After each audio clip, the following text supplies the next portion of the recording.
Okay, everyone, welcome to JALT 2020. It's my great pleasure to introduce Bruno Vannieu and his partner. Sorry. Could you introduce yourself?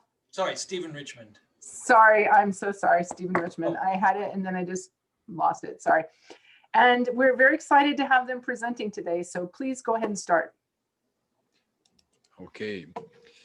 Can you see this slideshow? Yes. And we can still see it now. Okay. So we 20 years ago, I remember speaking with lots of people who were interested in the topic of intercultural communication, and we all thought that the 21st century would be it would be all over the place, but it has not really happened. Why is that? We think that it has happened in some specific courses, but it has failed in a large measure to reach the general scene of language teaching, which is 95% or more of all teaching which is happening. So why has it not really reached language teaching? So this is something that both Bruno and myself are different teaching situations. I teach English as a second language. Bruno teaches French as a second language.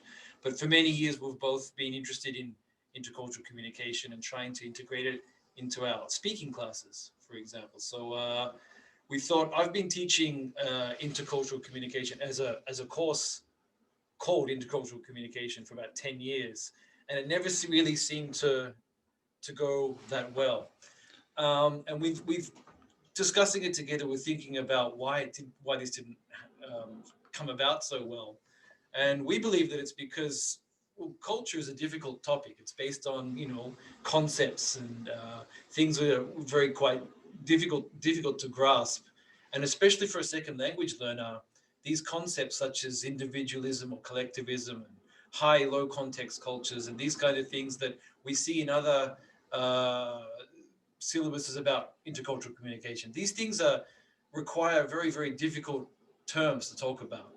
So on top of that, linguistic scaffolding, like teaching them to be able to talk about these things in a language that is relevant to their level, we found that really impossible. Yeah, because it's difficult to help students to talk about what is to be individualistic, for example, or collectivist.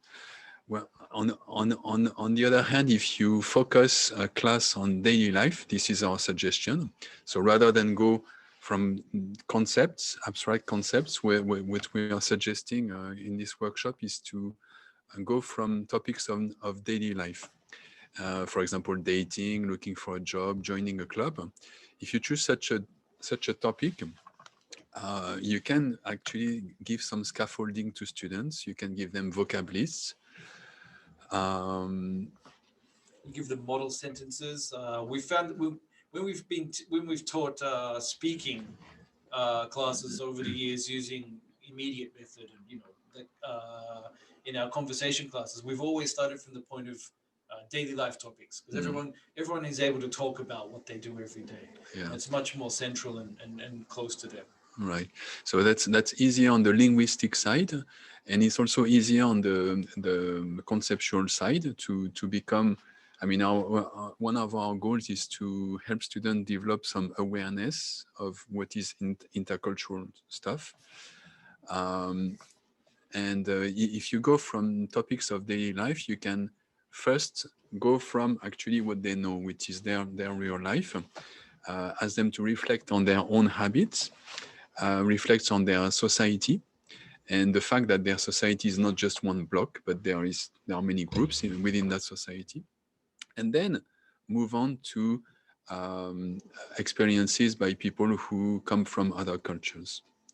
So another thing that we really want to focus on in this approach is to get students away from talking in absolute terms, like Japanese do this and non-Japanese do that. So some of the language that people use, especially learners, when they're talking about intercultural topics, it's tend to be very simplistic and sort of black and white, us versus them.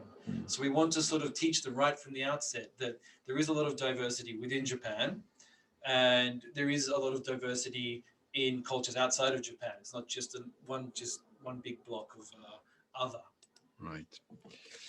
So what we're suggesting is first getting them to reflect on their own culture. And for that, Stephen has been experimenting at his university in Kyoto. Right. This is the way we start off the lesson. We give them a short survey, which of 5 questions, around 5 questions. The first 4 of them are very quickly answered. They just tick a box, but there's a little bit of comprehension. You have to look up maybe some difficult terms, but on the whole, it's done very quickly.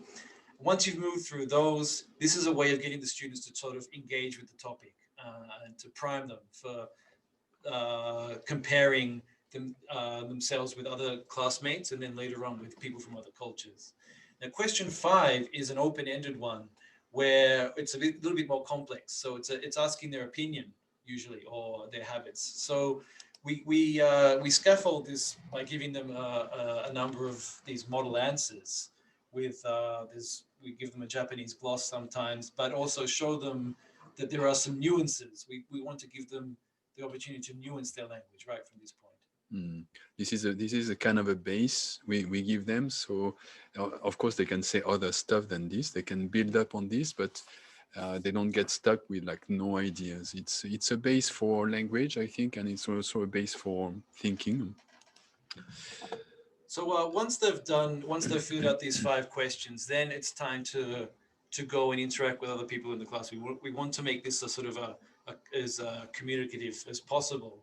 So they're using these same 5 questions. They go around and they interview 2 or 3 other classmates, take down their answers, but also write them down in note form. So it's a listening exercise as well as a short speaking exercise. And then the next step is to get them to write sentences on their society, on Japanese society. Huh? So we've got this is we've created this kind of system of getting them to write, because it's difficult to get them to write a sentence making them think about different groups within Japan without some sort of hints or scaffolding. So we've given them a couple of basic sentences, but then we give them a bank of groups within Japan. So on the left, we have a green list of different groups within Japan, and we have the students compare tendencies across with these groups. And on the right, we have the purple boxes, just a different sort of a list of tendencies and verbs and things like that. So they can use this to gradually write their own sentences about their opinions on different habits and tendencies within Japan. So normally after reflecting on their own habits and then asking several classmates and then trying to we pan out a little bit and make statements about their society, then it's time to they are primed, and it's time to move on to presenting them some insight into other cultures. So we want to avoid the conceptual approach, and we want to avoid also making big general statements that are bound to be false. So the approach we have chosen is to give like a mosaic of individual stories. And for that, we've been conducting an online survey. Until now, we've done 6 surveys on 6 topics, and we ask open-ended questions to people who have international experience, that is Japanese people who have lived abroad, and foreigners who are living in Japan or have lived in Japan. So from this very simple survey, it's just 2 long-form open-ended questions. So the first one, for example, the topic of this one on the screen now is asking a favor. Now, asking a favor sounds like a little bit of a dry topic, but in fact, there are a lot of cultural differences that we want the students to be aware of. So to draw them out, we first get our respondents to talk about how give us a comment about how they would ask a favor or what the general pattern is in their home culture.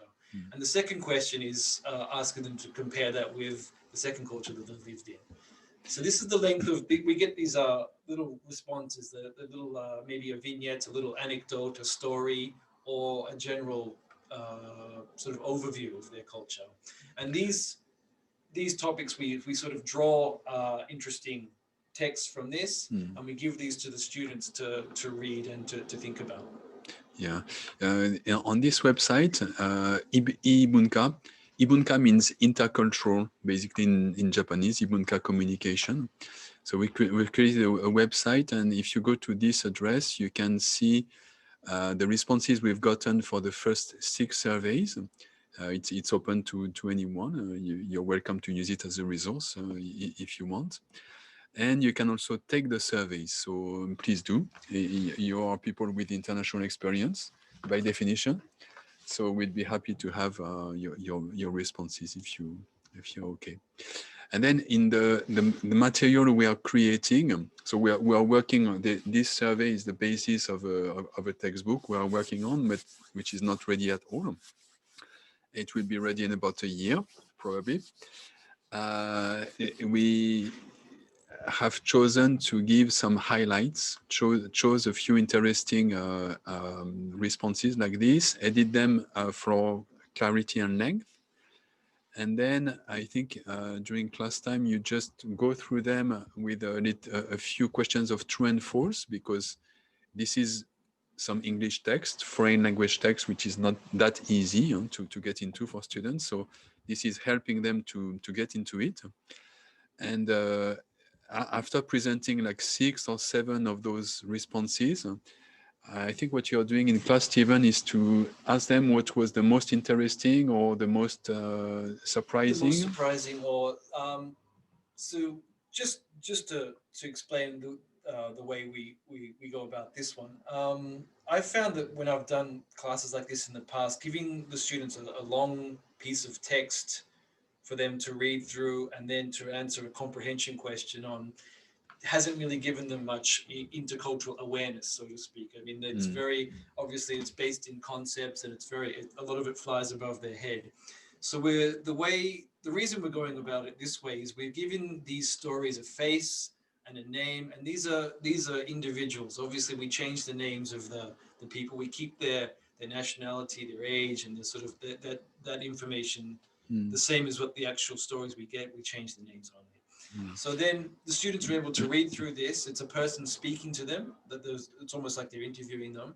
And the language is broken down a little bit, so it's easy for them to comprehend. Well, what I found quite interesting too is that this multiplies 7 is quite a lot of text actually for rather low level students. But it seems they are able to go through this in an active way. And the method you found was to ask them to choose which one was the most interesting or intriguing or the one they agreed most. And this process of ranking them is very different from just let's read this and let's read that and did you understand? So that's an active way to go through rather a large amount of foreign language texts. And then there is more actually. We've gathered quite many responses. So in a separate section, we are making a bank of a bigger volume of responses. And with the same strategy seems to be working too. Like for example, here, the topic is sleeping. It's a very cultural topic, like people don't sleep in the same way in Japan as in France, for example.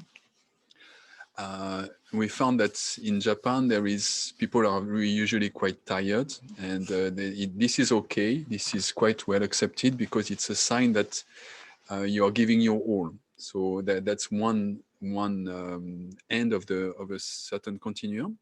And in France, for example, people think that it's better as a whole. They think it's better to manage your energy well, so better go to sleep early. to be Genki the next day and be efficient. So you have kind of two poles. And if you ask students to go through these many responses and look for what is indicative of being more in that direction, on this direction, they actually surprisingly, because I've been to Steven's class and the students are really not that high level, but they seem to be when they are looking for something, the approach to a large amount of text is quite different from what it would be. Yeah. So You just have going about back, 10 minutes left. 10 minutes left.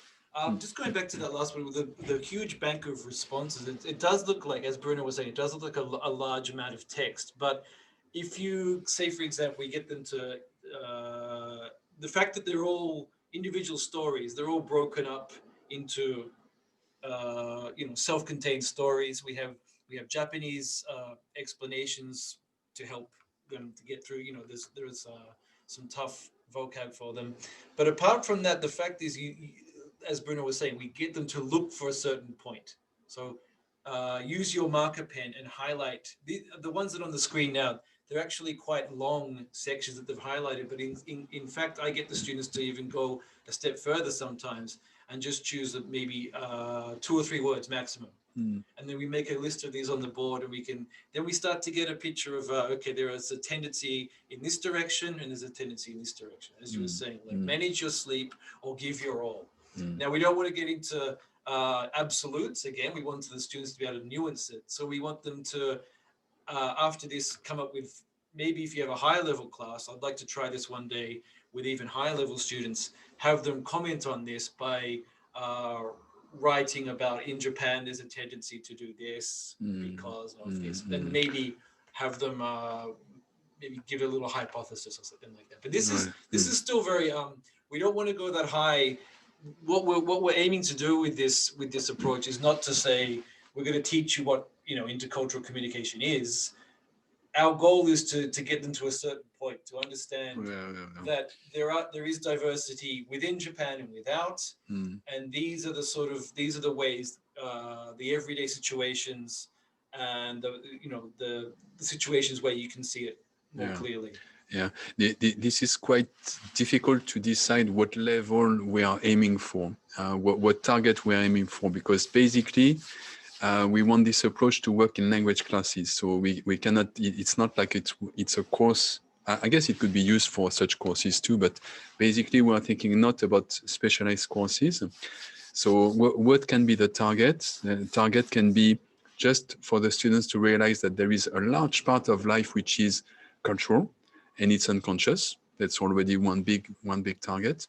And the second target would be to realize that when they might be faced by some behaviors that look strange to them, offensive or stupid, it's the one way of reacting to that shock, to that surprise, is to look for a cultural system in which that behavior makes sense.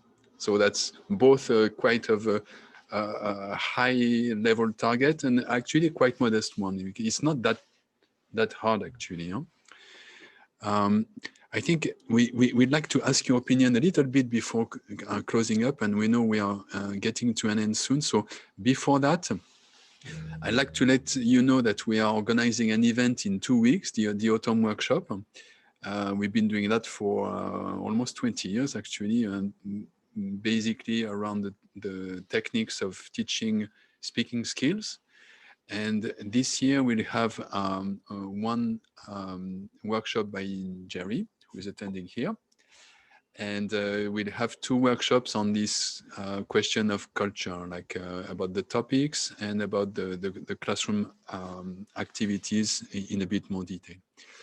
So just to finish and let you maybe ask questions or give your opinion, we'd like to conclude with the topics that we are working on. We've done. We have 12 that we started off with quite a good. It was 18 maybe to start. We shaved that down to 12. But even this 12, there are some of them that some of them work better than others. Obviously, some of them students are able to understand pretty implicitly. Some of them need a bit more explanation. But out of the 6, we've done 6 at the clubhouse, in the shop, inviting people to your home, sleeping and asking a favor. These are the ones we've done. Most of them worked pretty well so far. But what we'd like to ask your feedback on right now, are there any topics within these 12 that seem particularly useful, or any that you don't think would work very well, or are there any topics we've missed maybe that you think would work well in a class such as this? So You have about 4 or 5 more minutes. Okay, we are open to questions that might have been asked in the chat chat box. I haven't seen any. There were 2, but let me just tell you that you were asking about topics, and somebody in the chat box said, how about gender? Gender. Okay, gender. We thought about dealing with this with the topic of dating. We try to have 2 aspects to each topic if possible. I mean, if it's just one, it's kind of boring. And gender is a super interesting, profound, important topic, but it's a bit somehow abstract as well. So I think we'll present it as let's talk about dating and relationships, and also look at the gender aspect of it, because of course in Japan it's very in every country, I guess it's very interconnected.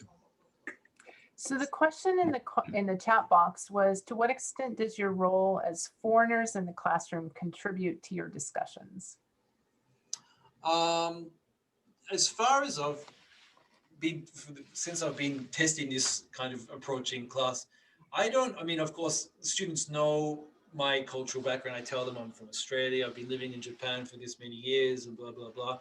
So that I do give my opinion every now and then, but I don't try to say, well, in Australia, it's always just used as a point of comparison or reference. But from the start of it, I always want to talk about their culture first. It's always starting from the individual, talk about Japan. And then later on, there are the mosaic of cultures. There's not just one culture that we're comparing with this, all of these other responses. So. I think this kind of teaching can be very well done by Japanese teachers who have international experience. I think the key is to have some international experience yourself, but it might be as interesting. A Japanese professor says, when I was in the States and this happened to me and stuff. They really like that, I think. There was another comment in the chat box in terms of another topic. Somebody said, how about arrangements and notions of time and punctuality? Yeah, that's a good one. I think I taught something about looking for a job. Maybe time, punctuality is one of the aspects about that one. I'm not sure. But yeah, we'll consider that one. Well, it's a classic. I mean, it's one of the big of Edward Hall's classic things about the attitude to time. We've been thinking more of time in terms of involvement. For example, in the context of looking for a job, of working or working in many Western societies. It's a generalization again, so I don't want to do that, but it's always a back and forth between generalized and less generalized. But in many Western societies, people define the amount of time they want to put in their work day, and they try to make their work fit into that, because they need to have a personal life and rest and etc. And in Japan, it's quite well considered to work until you drop. So that's another way to take time into account. It's another dimension of time. That topic came up naturally in the one about sleeping. Students, how much time do they want to devote to sleeping time, and then everything else gets. They talk about their daily schedule and then how much time they spend on this and that. And sleeping tends to be sort of, well, again, it was another general thing that came out naturally about they would sacrifice sleeping time for other things, for work or study or whatever. So time does pop up every now and then, but yeah, it's just a matter of finding the right spot to put it in, just the right moment that they'll understand it. Yeah. And time's going to pop up right now because unfortunately we have to end, but I'd like everyone to open their mics or use their response and give them a wonderful welcome. Thank you Thanks, so much. guys. Thank you Thank very you. much. Yeah. Oh, Thank you. it was a fantastic presentation. Thank you so much. Thank you. They are going to go to Hangouts. Is that correct? So if you want to talk to them more, ask, maybe get the QR code for their seminar in 2 weeks. They will All right, be yeah. breakout room 4. You If there? someone wants to take a screenshot, there is a QR code right here, and Okay. we'll be in the Hangout room if anybody wants to hang. Yeah, and I All right. also wanted to mention that we'd like you to please go and see some of the publishers, go to the SIGs, go to the discussion rooms, and also Best of JALT is tonight. So I hope you have a wonderful conference. Thank you. Thank you very both much. for an amazing presentation. Thank you. Thank you very much for your hosting. Thank you. Thank you. Bye-bye.